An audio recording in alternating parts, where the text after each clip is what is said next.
Hi, and thank you for attending today to this joint webinar between ourselves at Onfido and our wonderful partners at Interpol. The title of today's presentation is Strategies to Build a Strong Defense Against Fraud, where myself and my colleague Michael will take you through some of the things that we've seen at Onfido, and then we'll hand over to Malik to talk about some of the things that they've been doing at Interpol, and then we'll finish up with some recommendations on how to combat fraud. So without further ado, let me kick things off. So brief introduction. My name is Simon Horswell. I am Fraud Specialist Manager and an expert document examiner working at Onfido. My background is having worked in border control with the UK's border agency and working at the National Document Frauds Unit before moving into the private sector to work with a manufacturer of forensic goods, summing up some 20 plus years now in the industry. Scary stuff. I have with me today my colleague Michael van Gestel. I hope I pronounced that correctly. Is the VP of Expert Services and the global head of fraud at Onfido. Michael, similar to myself, has a background working in border control and working at the ECID for the Royal Marechaussee in the Netherlands before moving into the private industry and working with a large number of different IDB providers. And last but by no means least, we are very, very lucky today to have with us Malik Alibegovic. Have I pronounced that? I'm sorry, Malik. I think I've murdered your surname there. Malik is a forensic analyst working at Interpol. He's been with them for a number of years, and we're lucky to have him today to talk about their recent activities as well. So without further ado, let me push on. So I'd like to hand it over at this point to my esteemed colleague, Michael. Well, before we do that, let's just ask yourselves a couple of questions. What kind of fraud trends do you see in your general traffic when you're operating your business? We want you to think about the volume, the type of fraud that you're seeing, and the level of sophistication that that fraud comes in at. Another question we'd like you to ask yourself is, how do you prioritize between fraud prevention and new customer onboarding? It can be quite a difficult balancing act. So what are some of the real world trade-offs that you find yourself making? Is it more important that you're blocking fraud, or are you more in favor of a frictionless process for your end users, for your applicants? It's a very, very difficult line to tread. So ask yourselves where you sit on that particular trade. So is it turnaround time? Is it friction? Is it fraud? Or are you more concerned about the user drop-off and not getting people through the gates? And the final question that we'd like you to think about as you're going through this presentation, what challenges do you see when you're looking at digital identity documents? So we're talking about the digital versions of identity documents that are starting to pop up more and more. So a digital version of a driving license, maybe it's only available on a mobile device. A digital version of an identity card that someone can download from online. These are not the traditional documents that we're used to examining. They don't have the same security features. So how are you coping with those, and what's your attitude towards them? Okay, Michael, at this point, I would like to hand over to you. Thank you, Simon. Interesting thing to see. Fraud has risen 44% since 2019. And the number that you see here is from our previous fraud report from last year. Exciting to tell you that within 1.5 weeks, our new fraud report will come out. No, it's coming out today, Michael. It's actually out today. This is one of the things we're happy to tell you about. The fraud report is out today. Oh, thank you for the information, Simon. Fraud is on the rise, 44% since 2019. And interesting to see there, it's pre-pandemic, and then we're in the middle of the pandemic, and now we are post-pandemic. And are the numbers of fraud going back to normal? That's the question we ask ourselves. Looking at these numbers, that's not the case. It went up when everybody was going online and they wanted to do business online, and more companies were pushed to do business online. Numbers of fraud are going up. The fraudsters are following the money, and that's still a trend that we're seeing now. When we look at the document fraud trends, it's interesting to see, and again, these are the numbers from last year's report, that we saw a big shift from the types of documents that fraudsters were using. In 2020, it were more identity cards compared to last year, where we saw a shift into the use of passports, where the Belgian passport was #1. Good to mention is it's not so that the Belgian passport is a weakly secured document. This is just a document which they like to use to attack for whatever kind of reason. But it's the Belgian passport, US passport, Australia passport. Why a passport instead of an identity card? And we did some research behind it. A passport is a one-sided document compared to an identity card where you have two sides. So if you want to forge it or counterfeit it, you need to attack two sides instead of one side. That's one of the reasons. One of the other reasons is you can buy a lot of templates online. But those are templates from passports and identity cards. I think one of the main reasons is that the passport is, in the general mind, is seen as a much stronger document compared to an identity card or a driver license. And when you want to obtain for an ID card in some countries, you need to go to the municipality or the issuing authorities, and you need to present a passport to obtain a driver license or an identity card. Also with a passport, you can do the international travel. And when you're going through the passport, you see a lot of different stamps and a lot of other information. So it is seen as a way stronger document. But again, that's last year. Going back to this year's fraud report, we already have a small sneak peek. What is interesting to see here, and these are this year's numbers, the top 10 most targeted documents, the biggest bucket is identity cards. So they're switching back from identity cards or from passports to identity cards again. And why is this switch? We see a switch, and again, these numbers are Onfido numbers. So this is not reflecting what's happening worldwide. This is purely what we see at our numbers. We see a switch in geos.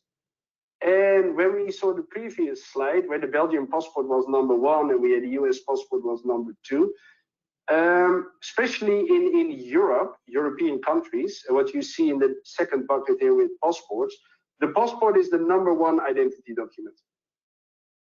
Compared to countries as India, Romania, South Africa, the identity card is the #1 used document.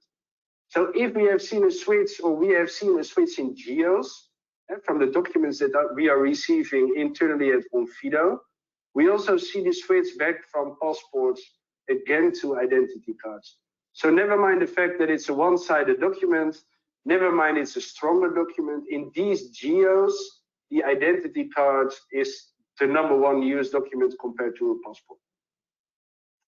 Some of the interesting ones here. There was the India one, the Indian identity card, which is an interesting card. We can go to the next one. Yes, this one. Fraudsters prefer to start from scratch. Again, numbers from last year.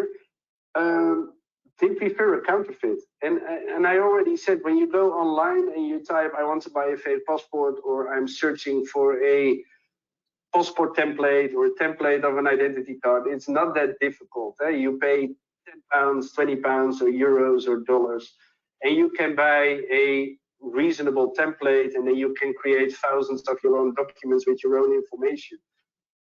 And that's what we saw what was happening. And 87.9% of counterfeits, which means a counterfeit is a complete reproduction from the original one. So everything you see from front to back, or if it's a passport, one page, is fake. Compared to a forgery, which is an original document where illegal changes have been made. And then we distinguish between physical and digital. Where I have a digital forgery, I open my document in Photoshop, I change the date of birth, it's quite easy. When I do that on a physical document, and that's why the number of physical forgeries is also not that high, when I want to change my date of birth, I need to scratch away the date of birth, I need a pen, I write the new date of birth, and I make an upload. With all the security features on the new generation documents, those documents are pretty well, they're very good secured. it's quite easily to detect if these forgeries happen. And that's one of the main reasons why they choose to start from scratch, that you don't see any alterations, but it's just the complete package of what you see is fake. And that's why Simon and myself, but also Malik, we worked together for quite some years. We always say when you check a document, you need the correct reference material. And you can't authenticate a document when you have a sample document next to it. And that's very important by detecting these counterfeit and forgeries. When we go to the next slide, again, a slight giveaway from the new fraud report. These are the numbers from this year. They still prefer to start from scratch. We go from an 87.9% to a 72.7% when it comes to counterfeits. But the forgeries are upcoming. And when we look at the digital forgery, we went from 3.5% to a 13.6%. I don't have my glasses on, but and a physical forgery went from 4 to 4.7%. So forgeries are upcoming, counterfeits are going a little bit down. What's the reason for this? At Onfido, again, these are Onfido numbers. We have a number of clients that dictate the use of API. What is the API? That means you can upload a file. It can be a PDF file, it can be a JPEG file, but it's a scan or a copy of a document which you send in. You're way more vulnerable to fraud, as you can see here in the numbers.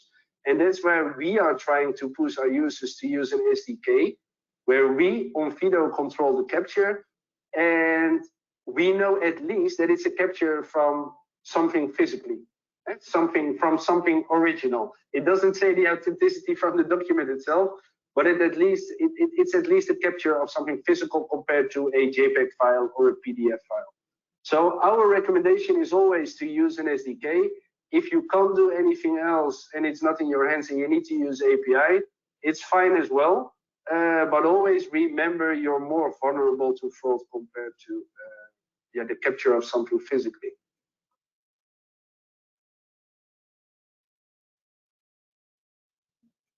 There we go. So this is just a little bit of fun. Talking about counterfeits, I say fun, it's actually probably a little bit alarming. What we decided to do was create some counterfeit documents that had all of our faces on. If you look closely at the photos in each of these documents, you'll see that it's actually the same photos that we've used for the bios at the beginning of this presentation. What you might not realize is that all of these documents are completely digitally rendered. There's nothing physical in here. We don't own physical versions of these documents. I can't physically get hold of any of these counterfeits. These are all completely digitally rendered. So we fabricated these just using software. Now, that should certainly raise a couple of eyebrows, the level to which we can reproduce documents, and we're just using the technology that's already out there. So, what else? Well, talking of high-level sophistication, we thought we'd show you just a couple of examples of the kind of thing that we've been seeing on Onfido over the last year. Now, this is a page from the national passport for the Netherlands, and it gives you 5 different opportunities to recognize the date of birth. So there are 5 areas that we've highlighted here, each of which show the holder's date of birth. This is just a case of observation. You look on the document, you see the same number popping up everywhere.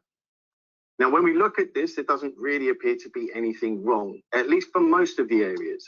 But if we take a closer look at this document, we can see that that's not always the case.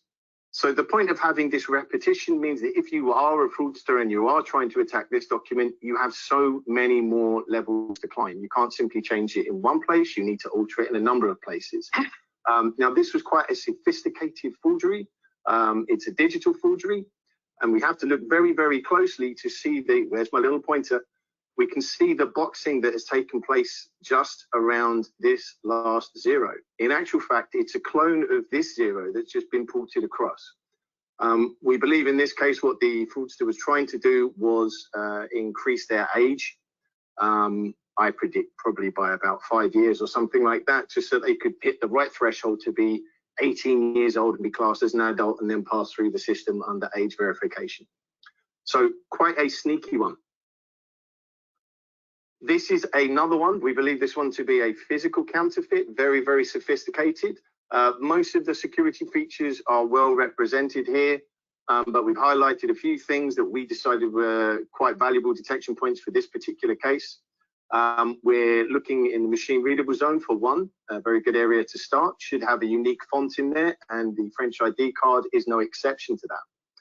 In addition to this, when we're talking about these types of security documents, there should be a good color merge between the two colors, and hence we've highlighted that area as well. The final detection point, which I've closed in on a bit, is the personalization process. The French ID card has a very photographic type process. Instead, what we're seeing here is scatter from toner, indicating that this has been personalized in an incorrect way. So very, very high level to be able to pick up on these kind of signals. These are not amateurs. These are very, very professional attempts. There are other things that we can do when we're talking about high level sophistication. If you understand how fraudsters are attacking, one thing that you need to be aware of is repeat attempts.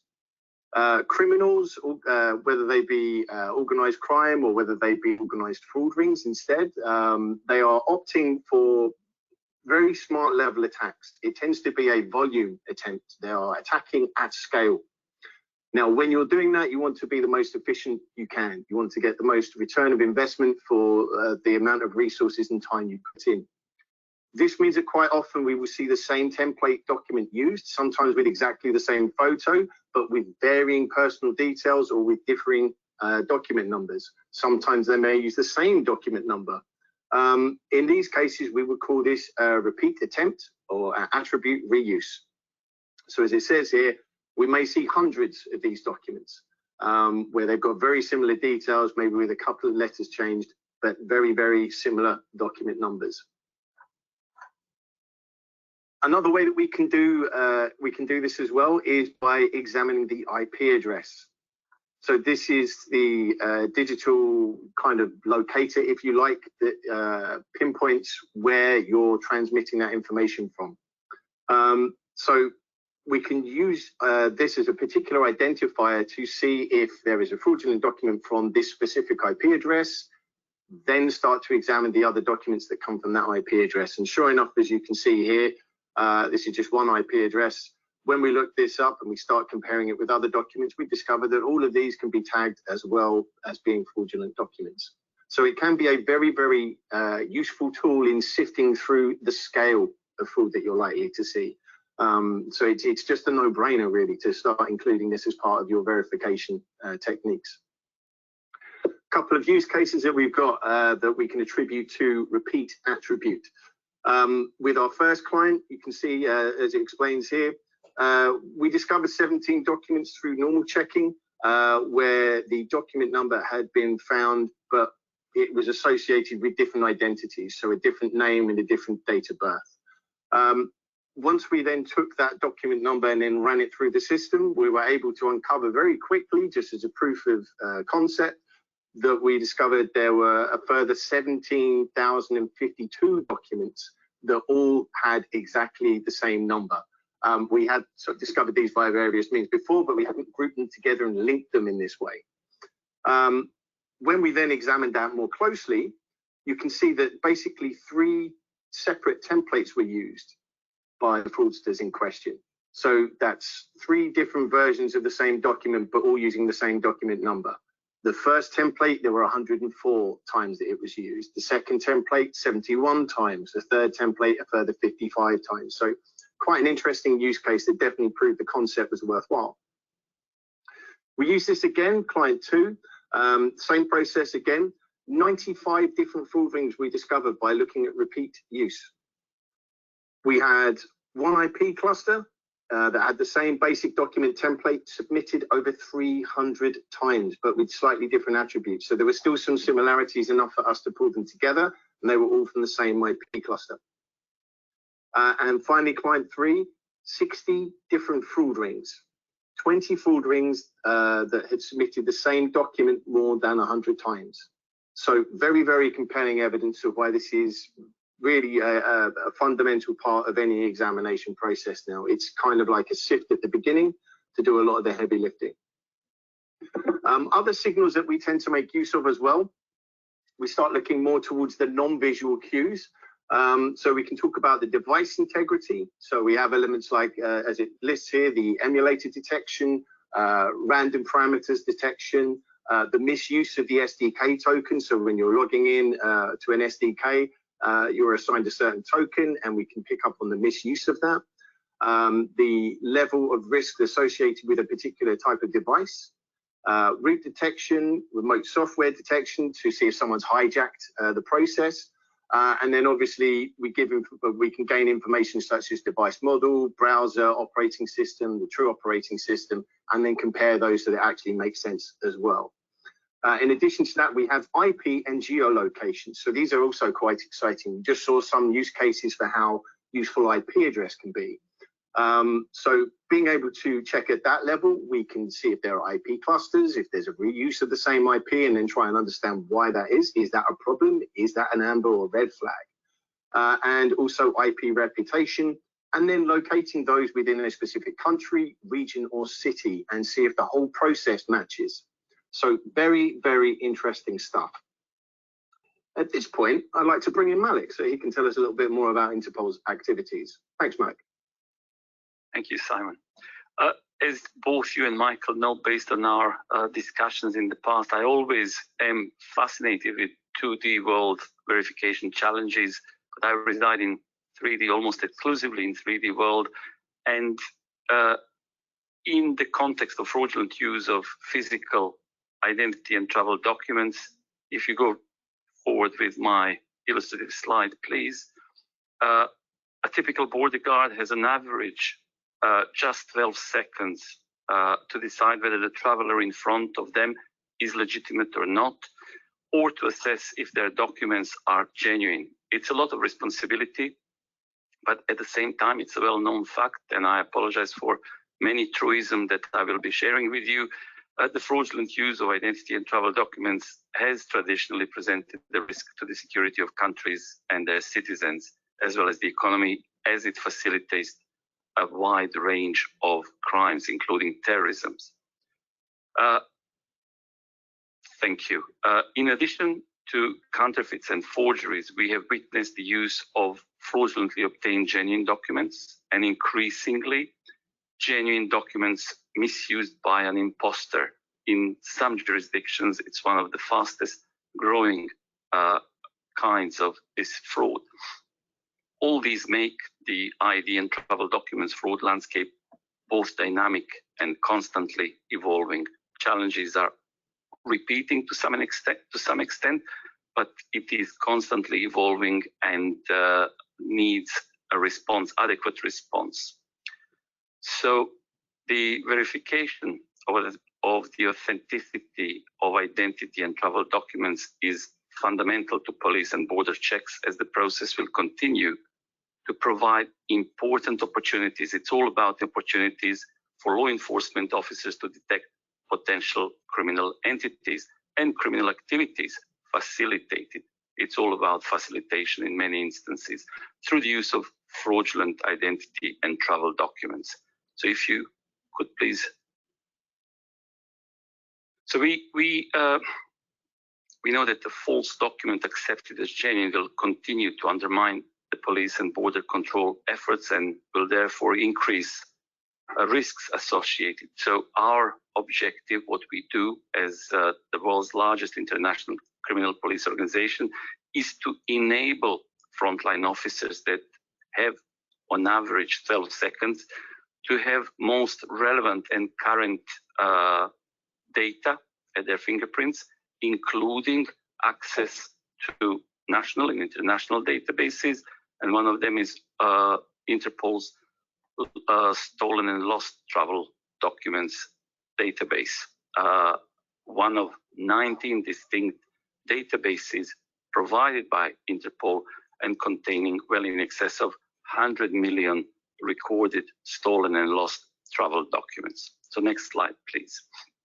In order to deal with anticipated increased volumes of document checks, law enforcement officers will be dependent on the support of document inspection systems like this but some of them will be using advanced and automated functionalities. And we are there to cater for the needs of 195 member countries.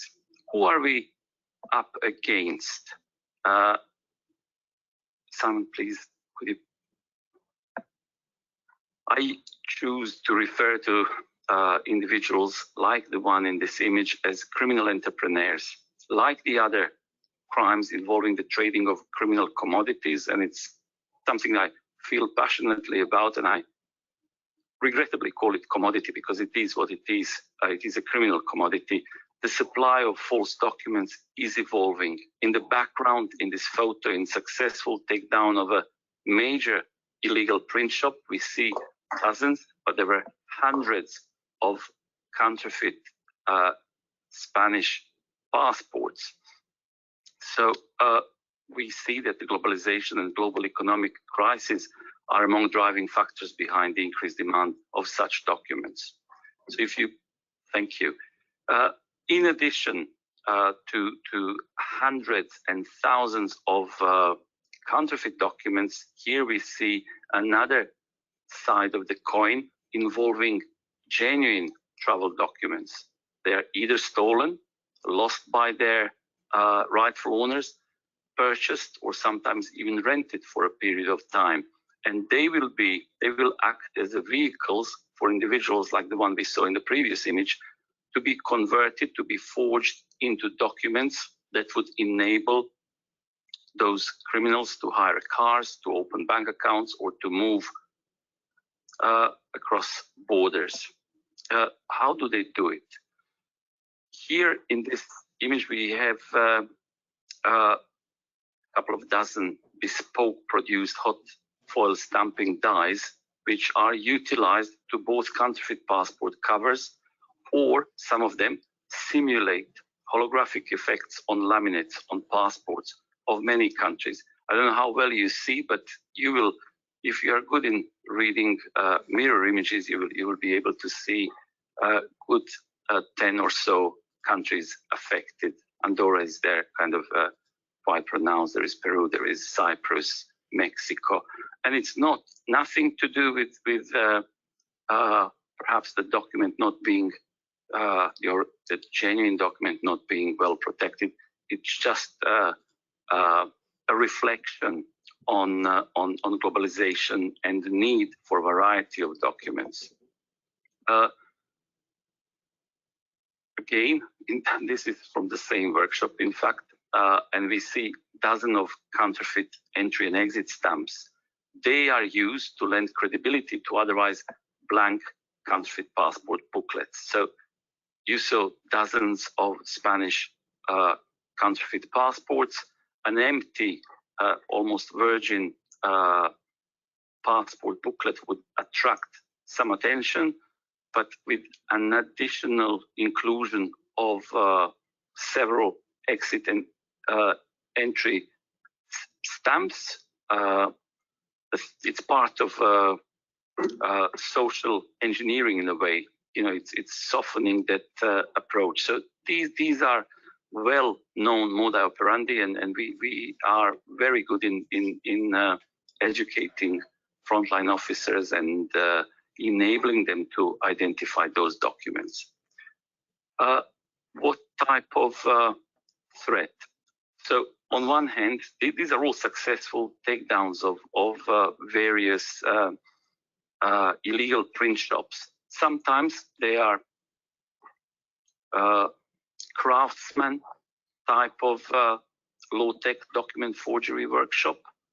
You see hairdryer in the background.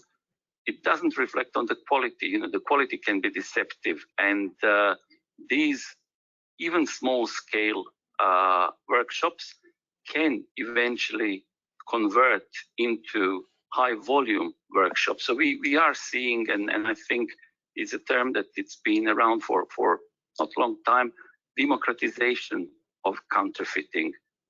With globalization, emerging technologies, internationalization, novel marketing and distribution channels, we are seeing criminal entrepreneurs equipping themselves to produce a significant quantities of forged and counterfeit documents, including ID cards, driving licenses, passports, on relatively industrial scale. See, these are all machines that are capable of producing significant quantities. So number of seizures that I will illustrate also show the breadth and width of documents targeted. Social security, passport, ID card. So a lot of these documents might be stolen and will be forged. Some of them are counterfeit, and they will be used to facilitate different types of crimes, sometimes to commit financial fraud, sometimes to create that identity that will be involved in something more sinister. Another image will demonstrate or illustrate again the profusion of these documents. So we are talking significant numbers, and it's a formidable challenge to law enforcement globally, on national level in particular, but also international level. However, it's not a losing battle. There are reasons to be optimistic in terms of addressing these threats. However, at the same time, if we progress with the next slide, please. It's something that is of particular concern to us, and it's unscrupulous manufacturing companies that are offering security features, including holograms. It was interruption of some sort, but I think I'll just carry on. So not only holograms, but security ink features, watermark security paper, and these products, again, produced on industrial scale, costing relatively small price to acquire, are enabling those small craftsmen to produce documents of formidable quality with relatively high level of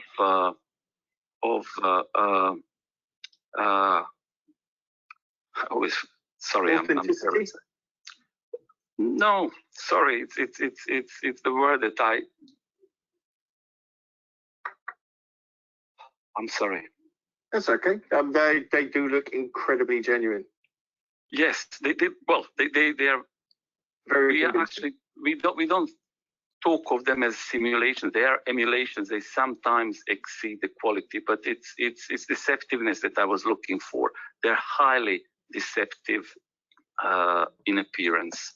And towards concluding my brief summary, I'd like to reassure the audience that Interpol, with other law enforcement entities, doing a lot to provide investigative support, operational and forensic assistance, as well as standardized training programs and reference materials to enable frontline officers and those supporting them in all areas of document fraud. So instead of conclusion, I have just a few bullet points to share with you. Nobody knows what will the future bring, but we will almost inevitably see further democratization of security documents counterfeiting. Put question mark, nobody knows, but it's very likely to happen.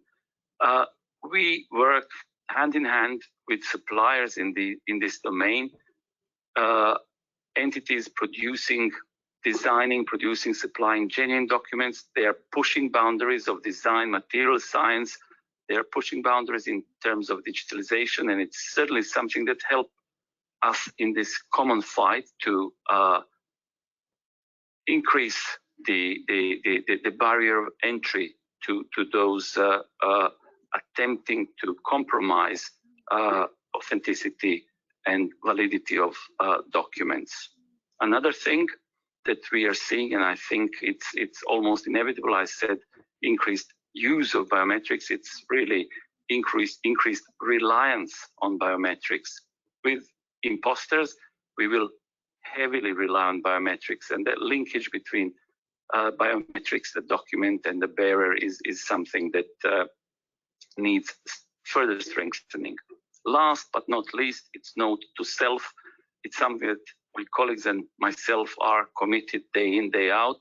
It's an effort, a combined effort through international cooperation to disrupt the counterfeiters higher up the supply chain. So I'd like to reassure you, we're doing our best, but we also expect you to invest in prevention. So thank you. Thank you, Malik. Now, if I pass back to Michael as well, so you can take us through some biometric trends.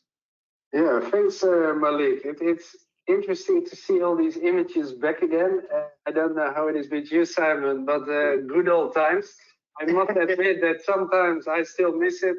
The research, the investigation, the interrogations, then finding these fraud labs, see all those physical documents. It's, again, good old times. I must admit, I don't miss the 12 seconds sitting in the desk when you can check a passport. Oh, that's another discussion. Yeah.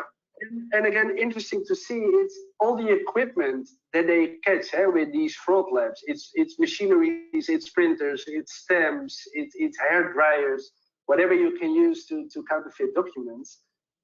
And now when we talk about the digital part of it, you just need a laptop and a photo editing program. And that's the scary part of it. Talking about counterfeits, talking about forgeries, digital, physical.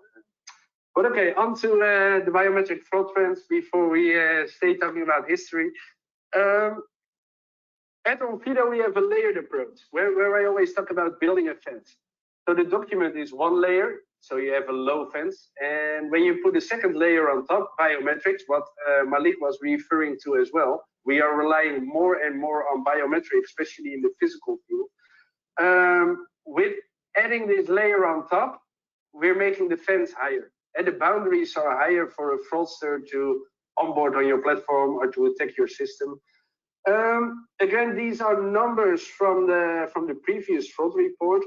When we use document only, so that one layer, we had about 5.7 to 5.9% fraud rate on your account, which means that 5.9% of your incoming cases is fraudulent. When we combine that with a selfie, a static selfie, so that's a part of biometrics, that's the part you see here in the dark blue, so not liveness, but a static selfie, it brings down the fraud rate from a 5.9 to a 1.53%, just by adding that extra layer. And Simon was also talking about the passive signals, which is again an additional layer. And by adding all those layers on top, the fence or the borders are higher, so it's more difficult, or at least there is a higher boundary for the fraudster to attack your system. That's the static selfie. Looking at video, and I put motion here as well. Motion is one of our latest features. It's also liveness, but it makes it 10x easier for the user to use, but we don't have the exact numbers yet. So looking at video, it brings it down from a 1.53% to a 0.70%.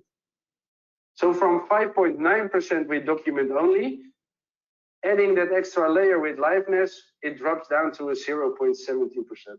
So something to think about when you want to make the trade-off about onboarding people, user experience, and catching the bad guys, and that what do you want to put in place and what is your risk appetite? What we see in biometrics is that most of the biometric fraud that we encounter nowadays is unsophisticated. I say here as well, it's for now. When you go online, there is a lot of sophisticated fraud with deepfakes, biometric fraud, with all the special algorithms. It's almost impossible to catch it at this point in time, but it's very time consuming, and it still costs the fraudster a lot of money to have a good deepfake, for example. It's a lot of time, a lot of money. Fraudsters are following the money, so they normally choose, or in many instances, choose the road of less resistance, less money, less resistance. Looking at the cases that we do identify, or that we see quite a lot now, it's spoofing the identity document. 2D masks is a very popular one, but why not make a photo of a screen? And I sometimes warn people as well, when you have a social media account, you have your new driver license. I told the same thing in previous webinars, and then they make a selfie with their driver license and they say, hey, look at me, I have my new driver license. And it's on Facebook or Twitter. And then I scroll through their normal photos, their holiday photos or whatever kind of photos they have there. And I have a complete package from selfies, from static selfies, sometimes even liveness videos where I can try to spoof the system together with an identity document.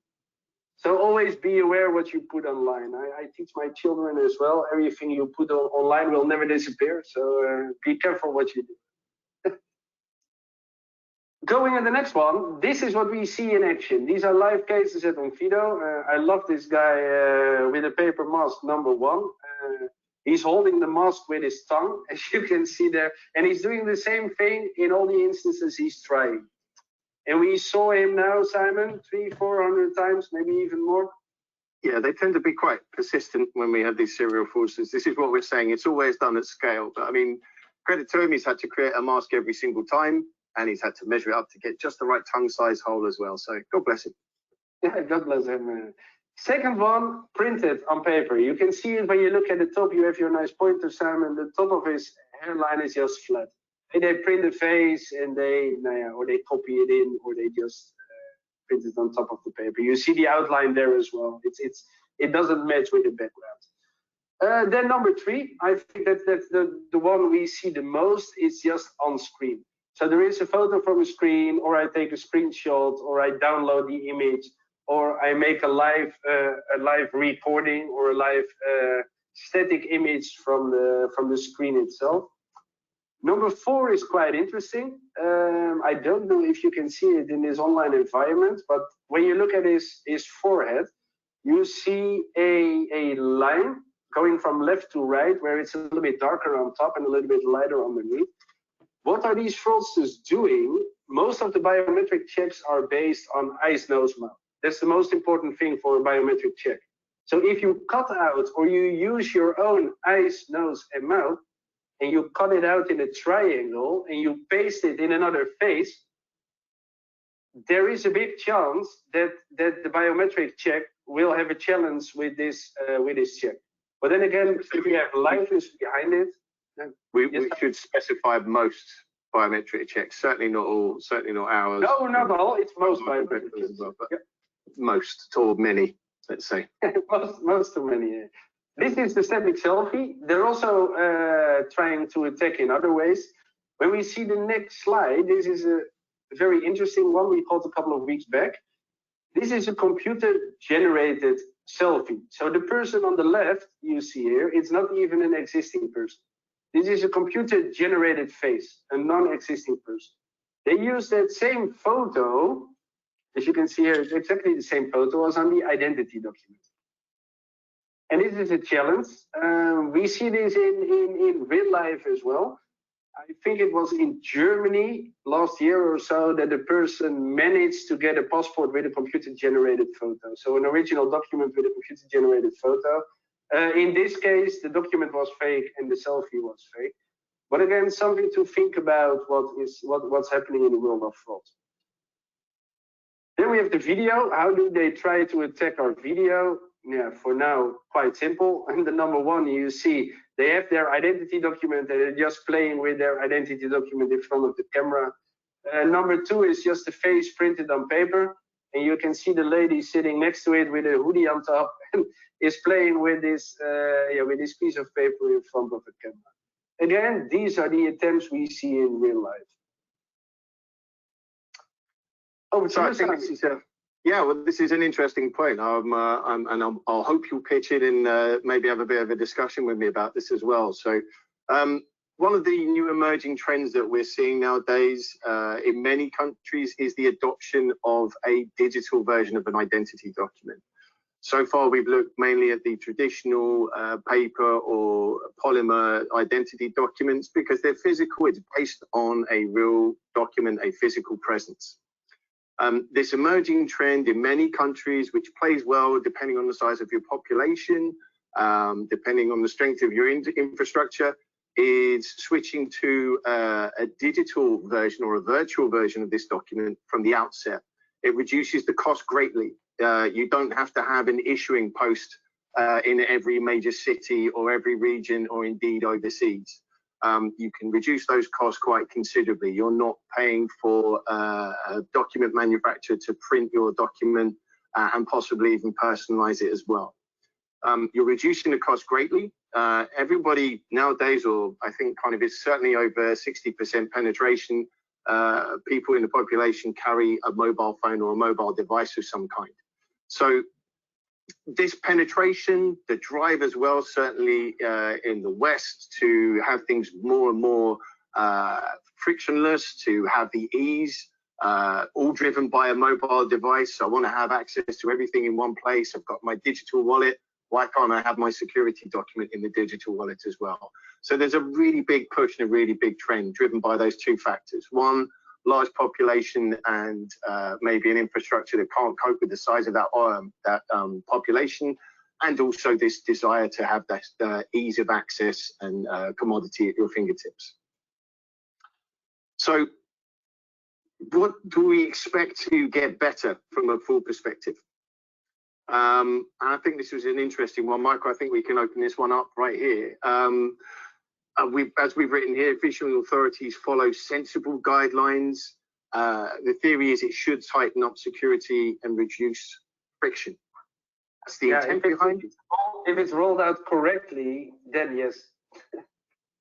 Yeah, but I think kind of one of the things that we've talked about certainly are the challenges, and to me this is probably the biggest one, is the fact that we have seen a large number of different attempts at this, or a large number of different proof of concepts that several countries, indeed several states, have rolled out, but they're all very fractured. So, for example, in one country you might have a digital version of the driving license, and you may have a digital version of the identity card, but the two systems aren't linked in any way and they aren't interoperable.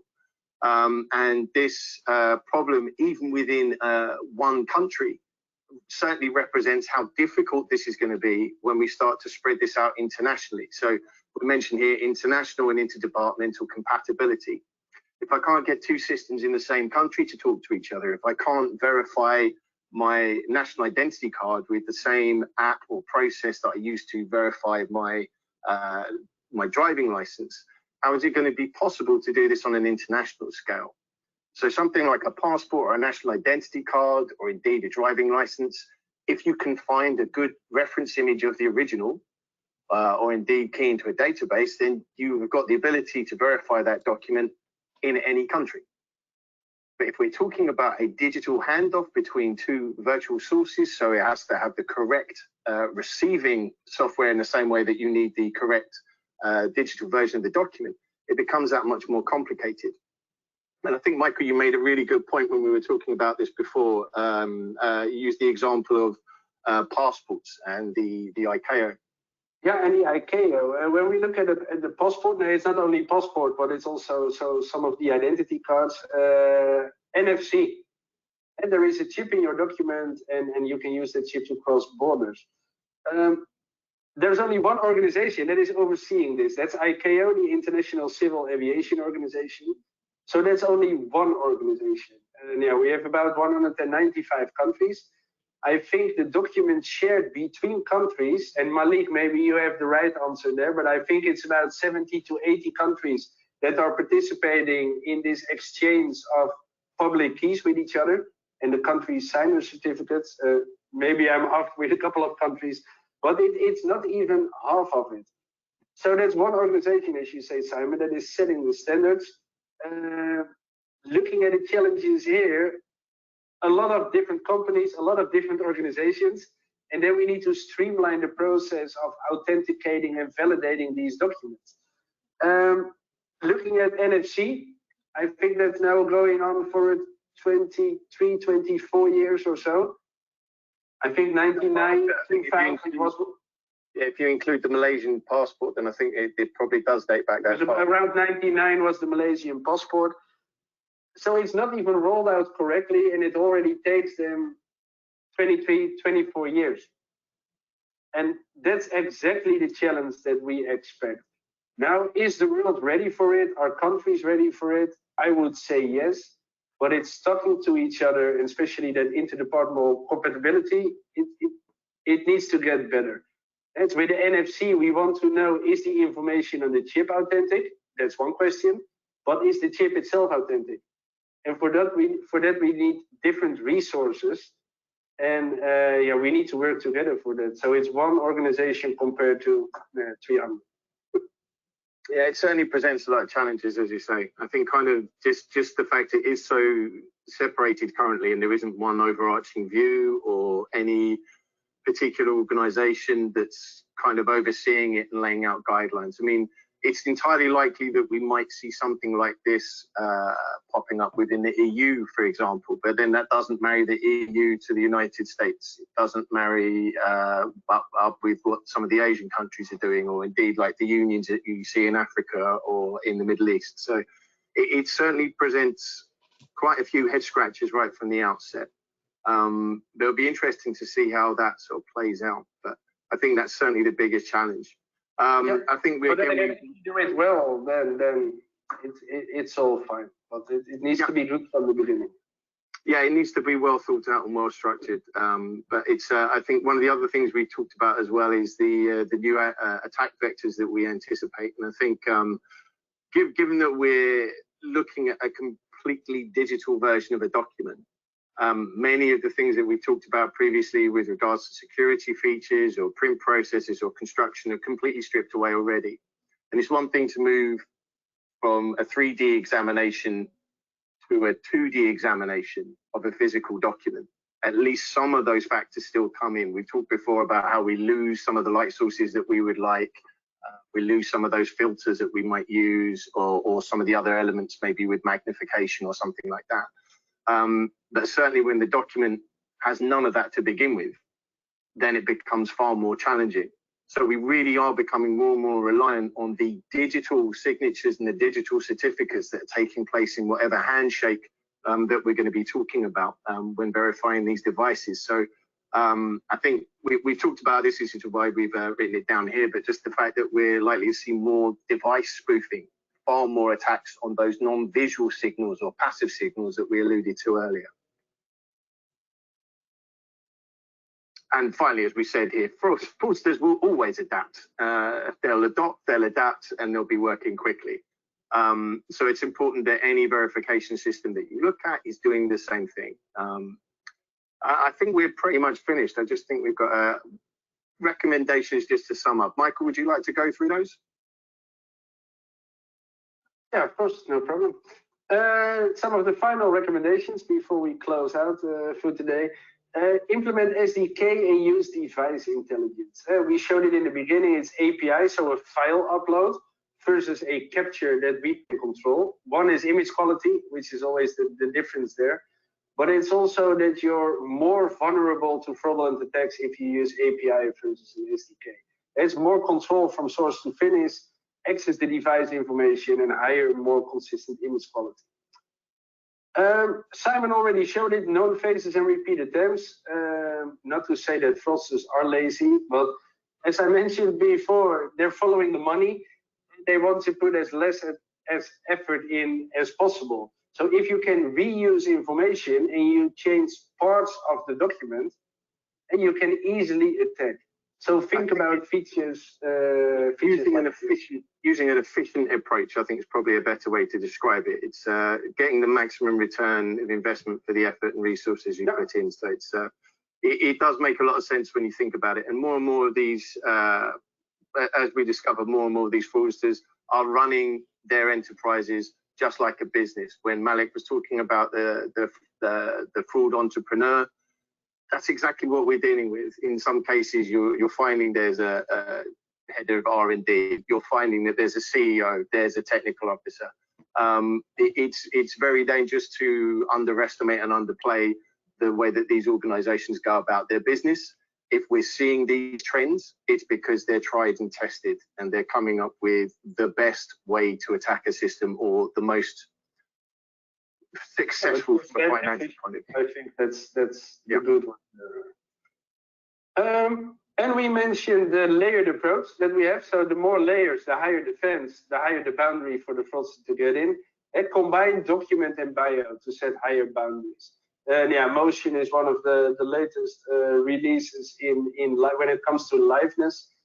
So video or liveness, but for me, it's the liveness part on top of the static selfies. Again, the more layers, the better you are protected. Definitely. Cool.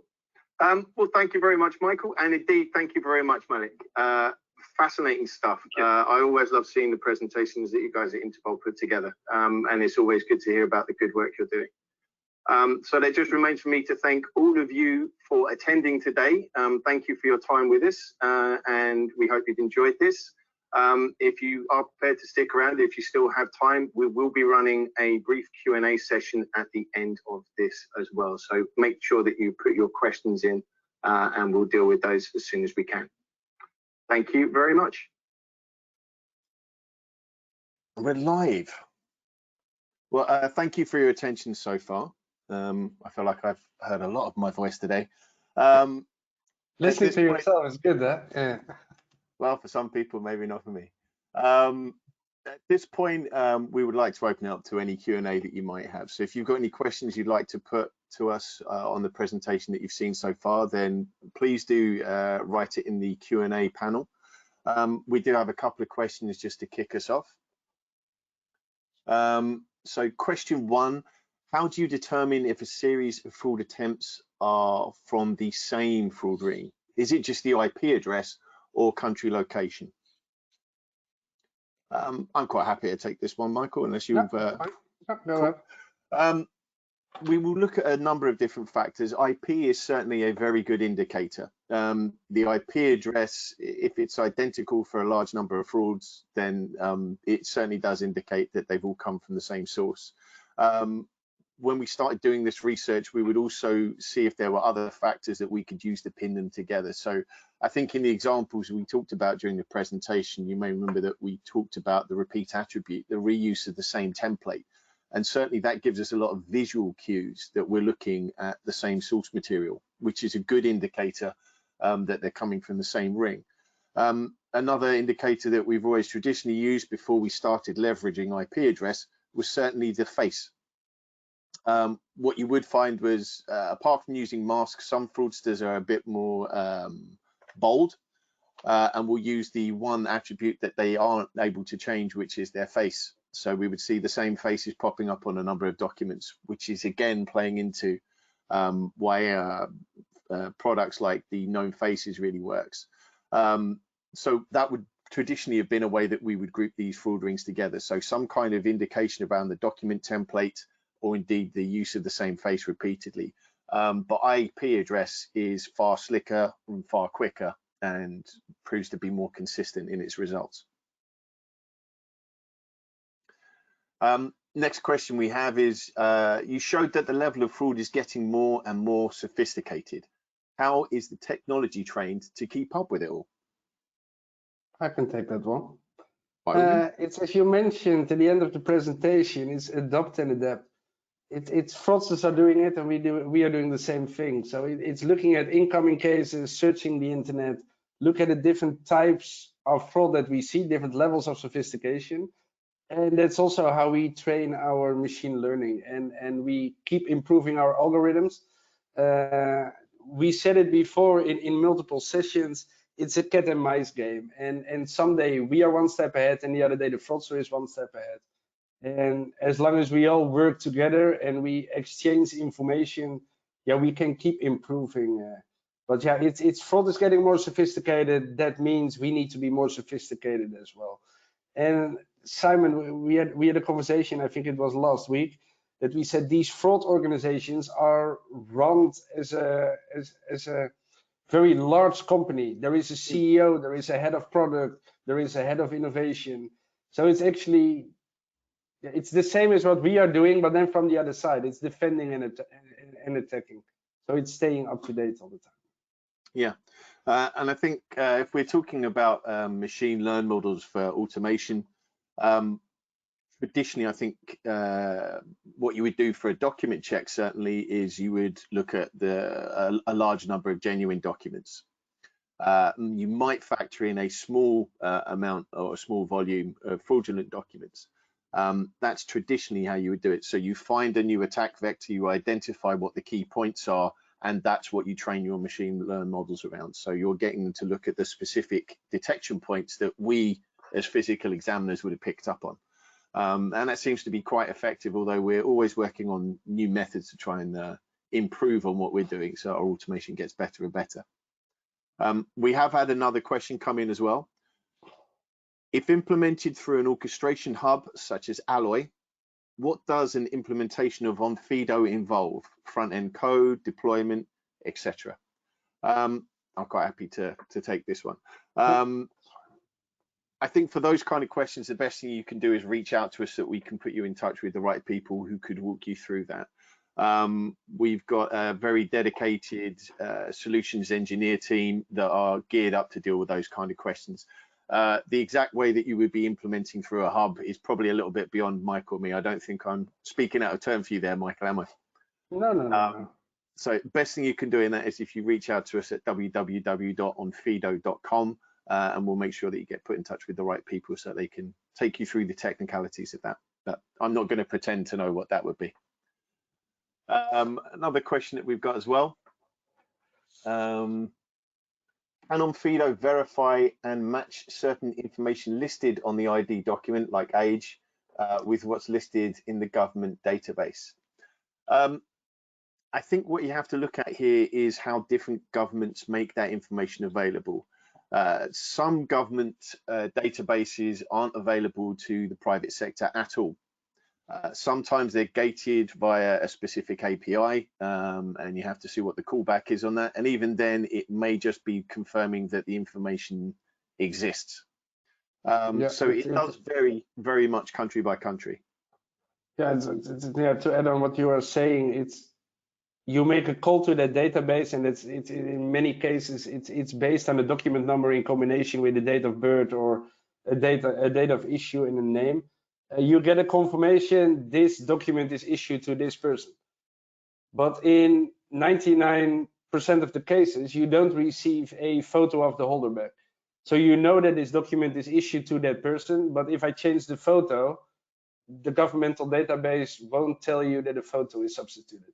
So is this a check? Is this a good add-on on your check? Yes, definitely, but it's not a silver bullet, and that's a good one to remember. Yeah, I think I'd kind of class this the same way I would when we talked about other features that you see on the document. So when Mike and I have trained, you would tell people to look for something, but not rely on something. So it's a subtle difference. So this database lookup, where they are available and where we are able to integrate with them, then we would leverage them, but we wouldn't rely on that as being guaranteed that the document's genuine. As Michael's pointed out, it really isn't in many cases. Let's have a quick look what else we've got as well. What is happening now to protect digital IDs from fraud? Well, when we're talking about these new digital IDs, at the moment, we're seeing that they are still very much being used in the use case that they're designed for.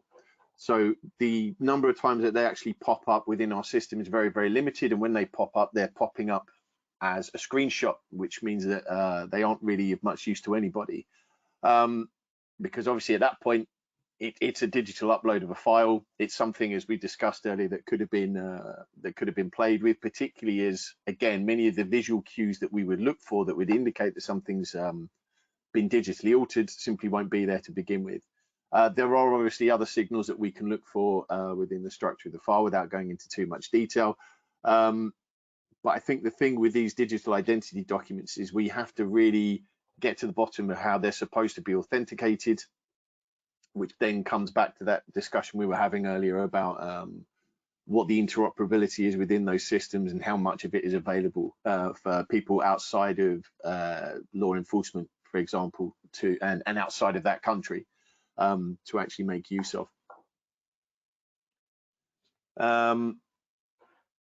Oh, here's one as well. I also need a solution by which I mean tools meeting the requirements, expectations of regulators when they come through with an audit. Is that bridge from tool to solution on us, or can you recommend, provide resources that for passing a regulatory audit with flying colours? Yeah, again, I think that's one of the considerations that we take into account at Onfido. It's not just fraud. We deal with a wide variety of clients in a large number of companies. And one of the things that we're constantly made aware of is we need to comply with this law, we need to comply with this regulation. So it's something that we're constantly looking at as well. Again, I feel like I'm sort of referring it back, but I could probably name a couple of regulators off the top of my head. I know I mean, I think just today I saw an announcement that we've just received a certification in the UK via the Trust Network to the highest level of confidence, which is a pretty big achievement, but that means we're hitting the standards and processes required. And I know we're constantly looking to hit the compliance standard in several countries. The best thing I think you can do is reach out to us again at www.onfido.com if you have a specific question about one regulatory body, and we should be able to answer that on there.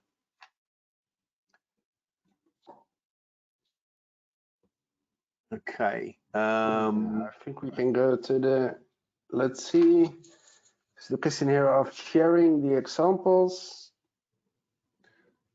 Yeah, can we provide this? I would have to get back to you on that. If you can reach out to us outside of this, then I think we would be able to answer it. I'm not aware of what the situation is with this webinar at this point.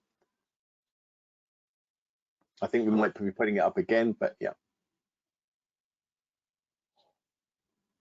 Okay. Sounds good. Then I think we covered all of it. Yeah. All right. Well, thank you very much for hanging around for the Q&A at the end. We both appreciate it, and thanks for listening to us talk at no end. I think it feels like now. At no end. And I would say see you all next time. Definitely. Thanks for tuning in, and we'll see you soon. Bye for now.